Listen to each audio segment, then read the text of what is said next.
Welcome to another episode of Real Estate, Real Life, Real Talk, Real Live with the Real Secrets of Money with your host, myself, Damon J. Brockenberry, also known as the extraordinary CEO of DTA and Associates.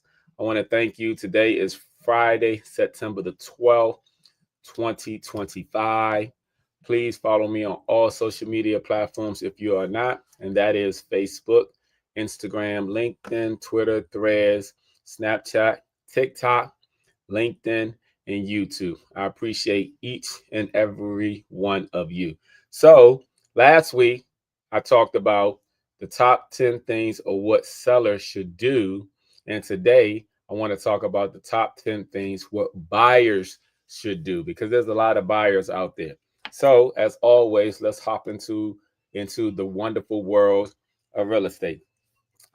Now, the first thing that buyers should do, okay, is get pre-approved for a mortgage. Many times today, people go online, they see all these houses, and they're like, oh, I want that house, I want that house, I want that house. But let me explain to you that why getting approved, pre-approved for a mortgage should be the very first thing that you do. If you start looking at houses online before you get approved, you're going to 9 times out of 10 fall in love with a house that may be out of your price range. And if that is the case, what tends to happen is when people fall in love with a home that's not within their price range, and then they start looking at houses that are in their price range, they get less motivated to move forward. So before you start looking at all these lovely homes, just like the home behind me, before you start looking at all these lovely homes for online, please, if you're in the market to purchase a home, the first thing you want to do is get pre-approved for a mortgage. Know exactly what you can afford before you start looking. Pre-approvals makes your offer stronger. Number two, determine your budget and stick to it.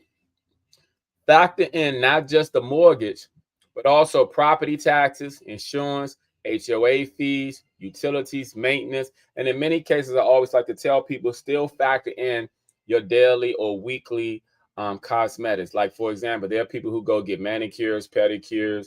You have to factor in things such as, putting gas in your car, child care. These expenses are not factor into you being pre-approved for a mortgage. So you yourself have to factor these things as your daily cost of living for yourself. Please make sure that you factor those things in. Number three, work with a knowledgeable real estate professional such as myself. Choose an agent who knows the local market, negotiates well, and understands your needs. And I do mean your needs because here's the thing. Sometimes people choose real estate professionals because, oh, that's my cousin, that's my aunt, that's whatever. But they don't always, and let me say some agents don't always go about your needs. They'll just send you houses because they know you've been pre-approved for, let's say, 500,000, and they'll send you houses around 500,000. But you might want to look at houses that are around 400,000 and less. So make sure that you have one that is, knowledgeable, has the expertise, and that is fitting to you. Always interview them, ask them questions. Don't just assume because they have a license that they actually know what they're doing. There are a lot of incompetent agents out here, unfortunately. Just like, for example, when you're driving in your car, I'm pretty sure there are a lot of terrible drivers that you see out there. And you got to be asking yourself, how did they get their license? Same thing in real estate. Please do your research. Number four, research the neighborhood that you want to be in. Listen, you can't solely leave it up to your agent because if you say, oh, just send me houses, in this particular area, DMV, houses are everywhere. Thousands of houses. You have to specify the neighborhood that you want to be in. You always got to narrow it down to the county, and then from the county, you can choose the city. But please do your research. Look at the schools. Look at the commute time between home and work, amenities, safety, future developments, because that's going to have an impact on the value of your home. Location is often the most important thing with the house itself. And in real estate, it's always about location, location, location. Number five, prioritize your must-haves. Prioritize your must-haves versus nice to have. Okay? Separate what you need. Bedroom count, location, yard size, from extras such as pool, finished basement, etc. to focus your search. And this is to narrow down your search. Because again, like I said, there are thousands of houses that are out here on the market. If you tell an agent just to send me houses and everything, you'll get thousands. You want to narrow the search. You really want to narrow it down. And these things help to narrow it down. Number 6, okay, buyers always, and let me emphasize this, always get a home inspection. I know some years ago when the market was up, and the demand was high, and there was multiple bidding on homes, and people were waiving their contingencies. Let me just tell you this: always get a home inspection, because here's the reason. You don't know what you are inheriting from that house. I heard of a situation where someone purchased a home, did not get a home inspection, moved into the home, plugged in everything, and everything blew. Their TV blew, their microwave blew, their everything blew because the faulty wiring in there. But see, a home inspection would have determined that. Don't skip this step. It can save you thousands by uncovering hidden issues before closing. That is the purpose of a home inspection. I know you want the house, but if you can't have a reputable real estate professional to negotiate the offer to where you're getting a home inspection in it, then that's not a good agent for you, and they're just looking to get paid. Because you got to understand, when you're purchasing a home, that's a big investment. You don't want to go in there and not knowing what you're going in there to. Number 7, think long term. Consider resale value. Now, in most cases, people buy homes, even though you're signing a 30-year mortgage, most people don't stay in homes for 30 years. Unfortunately, sometimes people decide they want to move after 7 years, 5 years, 3 years, a year. Sometimes things happen. Unfortunately, people pass away, people go through divorces, people want to upgrade. Sometimes people want to downgrade. Too many steps. Please think long term when you're purchasing a home. Market trends and whether the property fits your future needs. Like I said, family, job changes, retirement. You want to take all these things into consideration when you purchase a home. Number 8, don't make big financial changes during the process. Avoid new credit cards, car loans, or job changes before closings. Don't go into a furniture store purchasing furniture. Don't use anything that's going to affect your credit. If you have money already in your bank account, don't go, oh, let me lend some money to someone. Do not make any sudden changes when you're purchasing a home. The reason being is the underwriters for your loan is going to scrutinize everything. They're going to scrutinize everything. Let's say you have $5,000 in your underneath your bed in a shoebox, and you say, "Oh, let me just put this in the bank." And when they review your bank account, they're going to say, "Well, where does $5,000 come from?" And if you say, "Oh, I've been saving that for years, and I just decided to deposit," they're going to want to know proof of where you've been working and saving and where you got the money. They scrutinize everything. So please do not make big financial changes during the process. Number 9, understand the contracts and contingencies. Know what you're signing. Review financing, inspection, and appraisal contingencies carefully. Now, I mentioned to you about the contingencies. These are very vital and important for all buyers. Contingencies are put in contracts to protect the buyer. Your financing contingency is to protect you when it pertains to your loan processing period. Your home inspection is to protect you just in case there's something, like I said, that is hidden and unforeseen with the home. And your appraisal contingency is to make sure whatever you offer for that house, that it is worth at least that. At least that. If you get an appraisal that's worth more than what you offer, that's beneficial for you. But if you make an offer for, let's say, 600,000, the house come back praised at 525, now there's a $75,000 discrepancy, in which in most cases the seller wants that 600,000.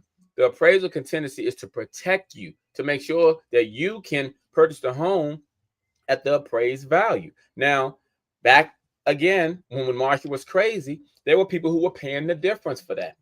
If that's something that you'll negotiate for you to do, so be it. But in many cases, the appraisal contingency is for to protect the buyer so they can actually purchase the home at the appraised value. And number 10, be patient, but ready to act. The market moves quickly at times, and it sometimes slows down. Don't rush into a bad deal. But when the right home comes along, move fast with a strong offer. And basically, this is saying that, like I mentioned, when the market was crazy, people were making multiple offer. What happened then is basically that people were overbidding, people were waiving contingencies and stuff. I always tell my clients, what's for you is for you. I tell them, don't stress. The house for you is for you, because here's why. Houses come on the market daily, just like houses come off the market daily.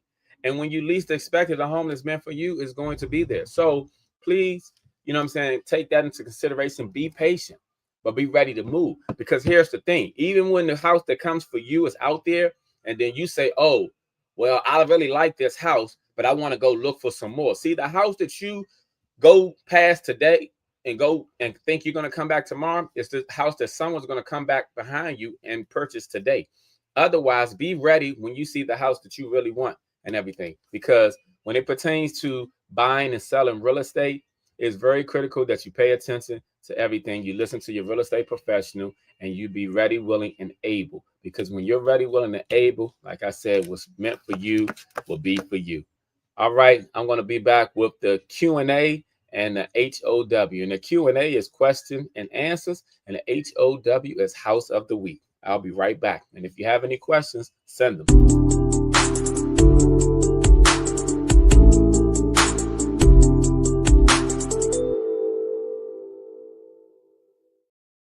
All right, all right, all right. Thank you all again for joining me as always. So my Q&A, my question is, can you use hard money loan to purchase a home? Can you use hard money loan to purchase a home? That's a great question. The answer is no. Hard money loans are used typically for renovation and flips. They're not used when someone wants to purchase a home for their primary residential. So the answer is no. You cannot use hard money loan to purchase a home. Right? That's the only question I have today. So I'm going to get into the house of the week. All right. This house that I'm about to show you is, I will be doing an open house on this house tomorrow. So if you're in Northeast DC, near Trinidad, Gallaudet, New York Avenue, Florida Avenue, please stop through. All right. This house, I'll be doing it from 12 to 2 p.m. tomorrow. It's located at 1265 Moore Street, Northeast. Come through, take a look at it. This house is priced to sell. Right now, you see furniture in this house. The house is completely vacant and empty. If you're available and in the Northeast area tomorrow between 12 and 2 p.m., stop by and say hi to your one and only Damon the Agent, the extraordinary Damon Brockenberry. Come through, take a look at this house. If you're interested, or if you have any questions for me, come through. This is the house. Like I said, this is a 3-bedroom, 2.5 bath. Has a nice yard in the back. Conveniently located near Gallaudet University, near New York Avenue, near downtown DC, Florida Avenue. Come through. All right. That is the house of the week. All right. So I'll be right back with my topic of the day.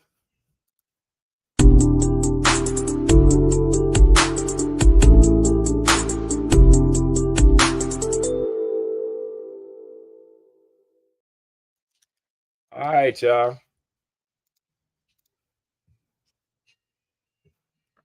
All right, here we go.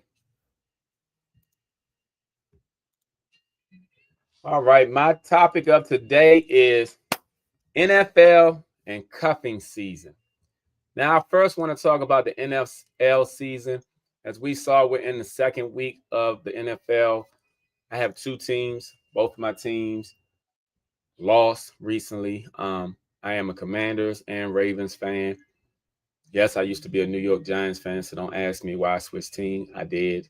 I came home, came closer to home, so I got both the home teams as my team. Commanders can do better and everything. But also the NFL season, what I want to say to all the fellas is, fellas, please do not neglect your family during football season. Do not shut your kids, your women out.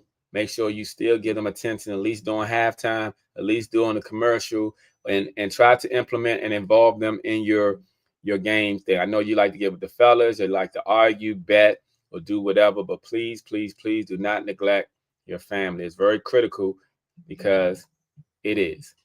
Don't neglect your family. Stay focused. Enjoy the game. Enjoy the family, but involve everyone in it. It'd be a good experience. And I also want to say that the weather is changing. Okay. And I saw somebody post this today that said cuffing season is upon us. Now, even though there's a rumor that most of the time men are the one who try to go be with women during cuffing season, is also for anybody, not just men. Okay, women, some women do the same thing, even though you might have more men who might do that, because in some cases more women have ownership or have their own place compared to some men. It just really depends on the man, to be honest with you. So it is what it is, but it's cuffing season. So I know people were doing their drafting for their teams, but I hear that people are doing drafting for whoever they're going to have during cuffing season. Make sure you choose well. Make sure that you stay warm. Make sure that you be safe and everything. I just wanted to say, when it pertains to cuffing season, that be careful, everyone, because we know there's some users and abusers out there. You know, there's some liars and there's some people who come to steal your heat, steal your food during the winter months. So please keep your antennas up, keep your third eye open, and stay alert for all the red flags. Now, back to the NFL season. We all know right now that the season just began, like I just mentioned. But one of the things I want you all to take into huge consideration is it me, or is it, when it pertains to the game, they not really playing with much effort and everything? I don't know if they're not trying to get hurt or whatever, but from the first two seasons, it looked like scrimmaging more so than they really playing. I saw a couple of games, yeah, with some people, but for the majority, and I don't know if they're trying to make sure they don't get hurt, which is a good thing because it is all entertainment there. But please do not take the games too seriously, because when it's all said and done, either the Ravens or the Commanders are going to the Super Bowl this year. Remember, I said it on September 12th, 2025. Either the Ravens or the Commanders are going to the Super Bowl this season. So that's my opinion. So don't hold it against me. But I just say that because I can kind of see where things going. Even though they both lost, it's going to get them on track for the future. So I just want to talk briefly about the NFL/cuffing season. Whoever you choose, whether your football team or whether your cuffing buddy, make sure you choose right. All right. I'll be back with my recap, y'all.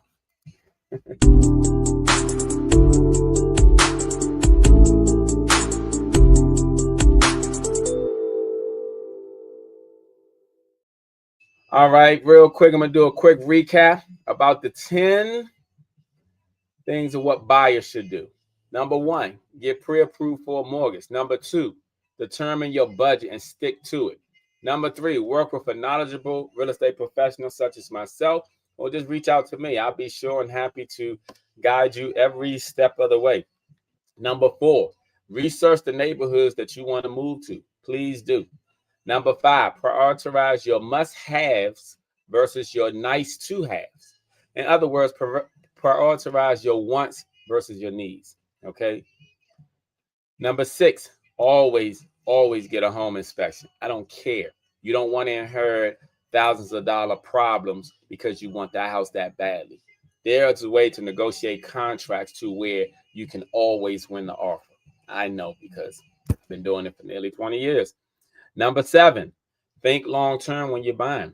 You got to take the resale value into consideration, market trends, and everything else, future developments, everything, and how you're going to live. Number 8, don't make big financial changes during the process. Don't go out here spending your credit cards. Don't go out here applying for credit cards. Don't go out here buying new cars, getting furniture. Don't do those things. Number 9, understand the contracts and all the contingencies, because understand the contingencies are to protect you as the buyer. That's what the contingencies are for. And number 10, be patient.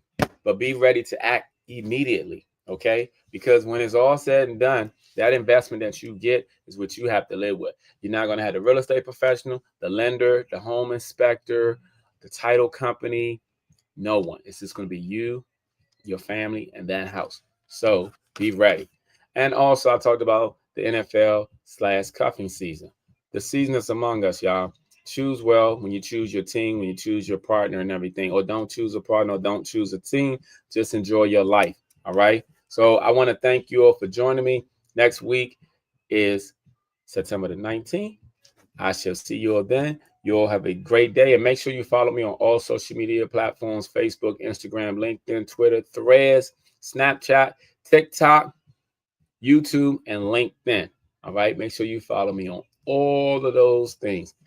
And I appreciate you all. Thank you all. You all have a great weekend, and I shall see you soon.